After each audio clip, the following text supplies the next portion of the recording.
Started 6 years ago when I was close to 70. I went to Santiago by tourism. I was what we call now Turigrino, but without any link with the Camino.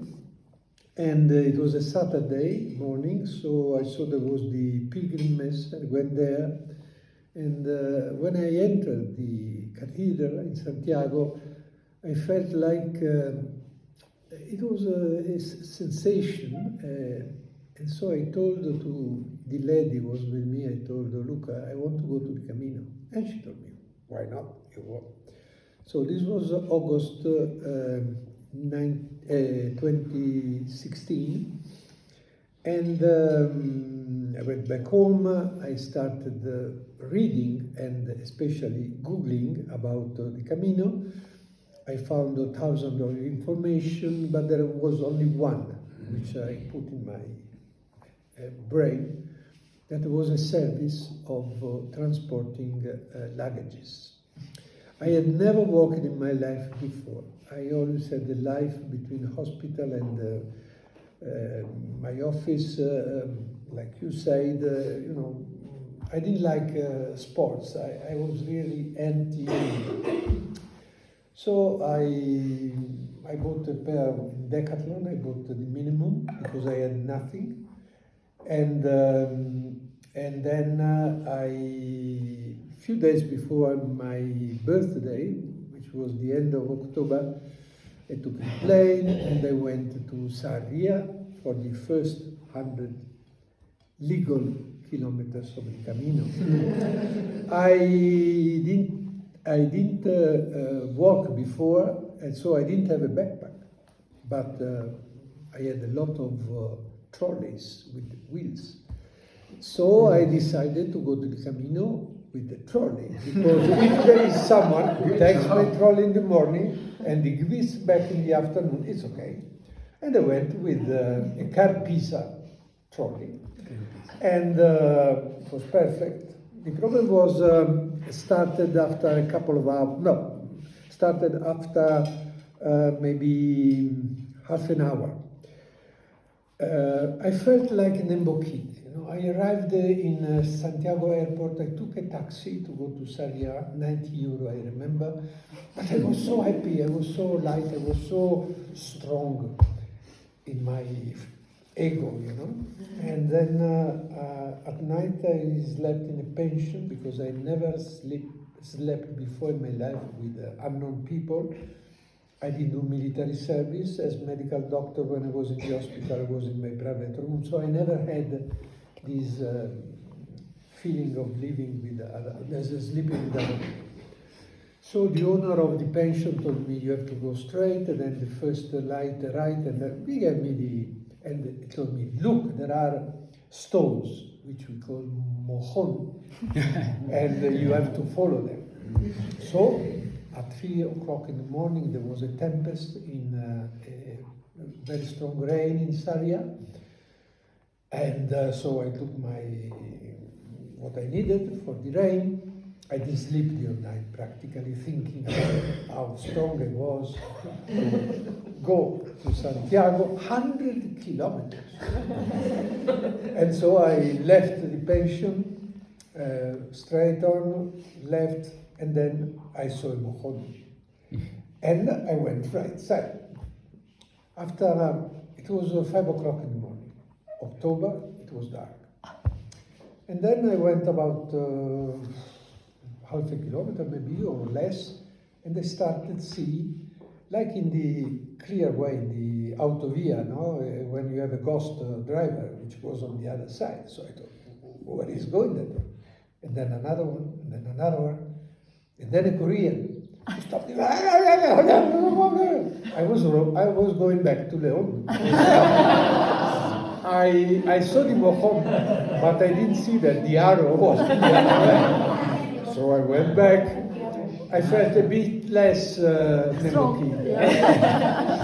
And I felt more kid than Nembo. And I went back, and after 1 hour, the first disaster. I was so concentrated in the Camino that I didn't see a bridge, which was on my right, and I went directly in a river, in a small river, enough to wet my shoes. So there is no need to tell you what happened 2 hours later. I felt some a fire in my foot. And I said, well, this is very bad, being a doctor. You know? But it was so Nembo again. I arrived in the pension and I took off my shoes, or wet. I took off my socks, and with socks, a long part of skin went away because it was completely cooked, you know. And so what happened? Second day, then I will stop because this is what it matters to me.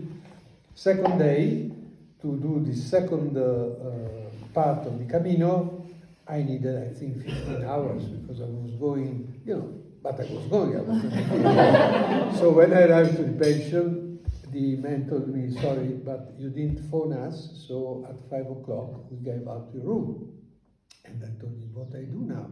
Like the people here, what I do now? He told me, maybe there is still room in the albergue, the municipal albergue. So I went to the albergue, obtorto collo, because I didn't like to go and sleep.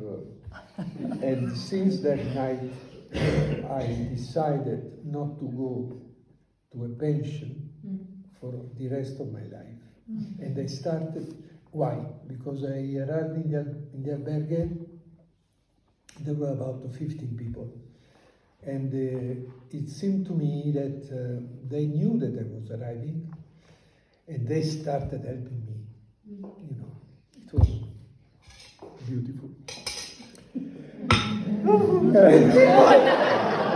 Well, I'm sorry, I'm old.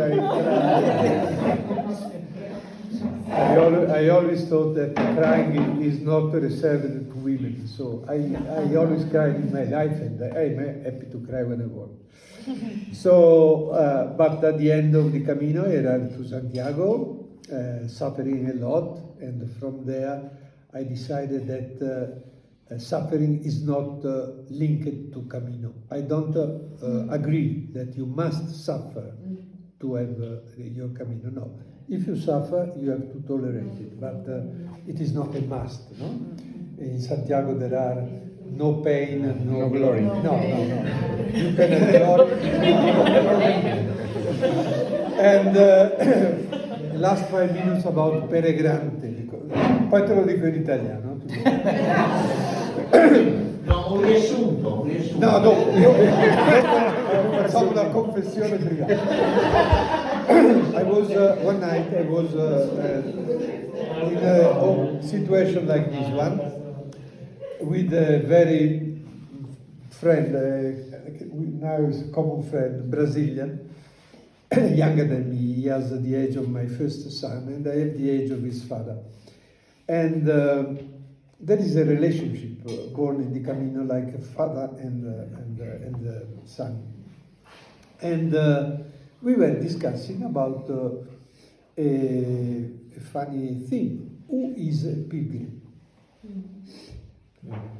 At that time, it was 2017, there was not yet this situation. Now I think it's more difficult to define who is a pilgrim.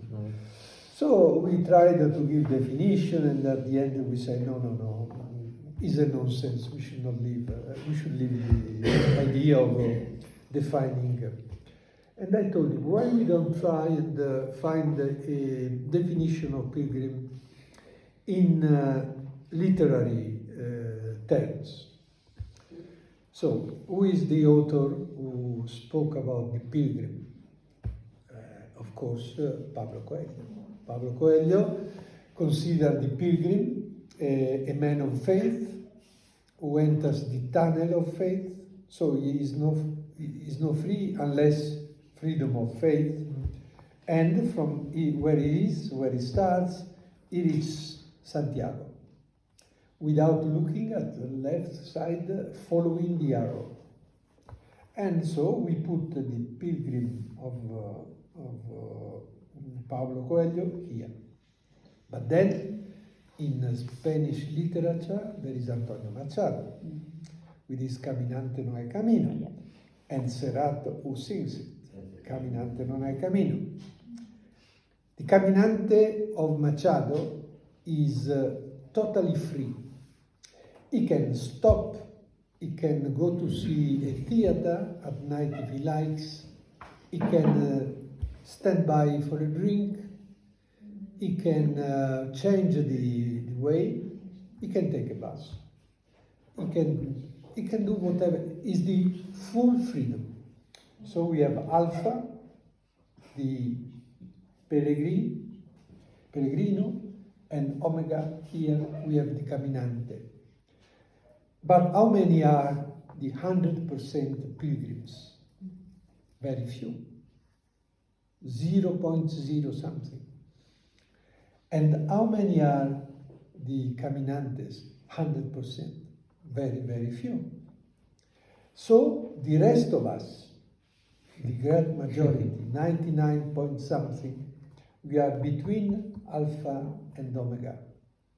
And sometimes, some days, we are more on this side, other days we are more on this side. In the same day, we can move from here to here, or from here to here. So, all of us, we are Pere Grandes. Which is not in the Real Academia yet. If they read my...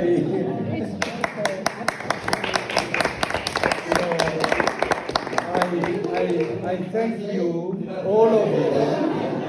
I thank all of you from my heart. And when you came close to me today and you asked me, could you find a moment to just talk, you really opened my heart. Thank you. Allora, adesso andiamo di là. Senti, Giordano.